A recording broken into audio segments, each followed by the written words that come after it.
ভারত, বাংলাদেশ, নেপাল। তো এই যে আমাদের এই জায়গাটা বাংলাদেশ আর এই নেপাল, এই যে মাঝখানে যে সরু জায়গাটা, এটাকে চিকেন নেক বলা হয়। এই চিকেন নেকটা আমাদের 22 কিলোমিটার চওড়া আর 62 কিলোমিটার দৈর্ঘ্য আছে এইখান থেকে। তো এই জায়গাটা বিশেষ করে বাংলাদেশের যে মৌলবাদীরা, বর্তমান যে সরকার আছে এই 19 সরকারের যে ছাত্র সংগঠন, ওরা দাবি তুলেছে যে চিকেন নেক কেটে দেব, আমাদের 7 সিস্টার আলাদা করে দেবে। এত বড় হিম্মত বাংলাদেশি ছাত্রদের যে ভাই তোমাদের নাক টিপলে দুধ বেরোয় এখনো, যে এই চিকেন লেগ নেওয়ার ক্ষমতা তোমার বাংলাদেশের কোনো বাপ যদি থেকে থাকে, কোনো বাপেরও ক্ষমতা নাই এখানে হাত দেওয়া।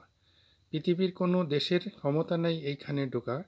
আমাদের যে এয়ারফোর্স এবং যে পরিমাণে সৈন্য এখানে মোতায়েন করা আছে, তোমাদের তারাই যদি মনে করে যে সব বাংলাদেশ দখল করে নেব, এটা সহজেই তারা নিতে পারবে। এত সৈন্য আমাদের এখানে মোতায়েন করা আছে এবং S-400 এখানে মোতায়েন করা আছে, রাফায়েল আছে এবং সুকোই আছে। তোমরা কি মনে করো তোমাদের দেশকে দখল করার ক্ষমতায় এইখানে যে সৈন্য আর আমাদের যে এয়ারফোর্স এবং যে ডিফেন্স সিস্টেম রয়েছে, তারাই দখল করতে পারে তোমাদের পুরো বাংলাদেশটাকে? এত সহজ নাও কেন ভাই?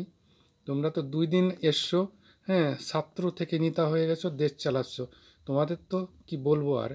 তোমরা বেশি বেশি কথা বলছো, আমরা শুনে যাচ্ছি, কিন্তু তোমরা যে ধরনের আন্দোলন শুরু করেছো, এটা তোমাদেরই বিপদ হবে সামনে। সময় নেই। তোমরা পাকিস্তানের মদতপুষ্ট এই গাধার দল, তো গাধা বিক্রি করে পাকিস্তান আমাদের সংসার চালাচ্ছে। আর কয়দিন পরে তোমাদেরও গাধা তৈরি করে দিয়েছে পাকিস্তানি, তোমাদেরও গাধা বিক্রি করতে হবে, তারপরে তোমাদের সংসার চলবে। 300 টাকা করে আটা খাচ্ছে ওরা, তোমাদেরও 300 টাকা করে আটা, চাল 400 টাকা করে কিনে খেতে হবে। বেশি দিন নেই, সেদিন চলে আসছে।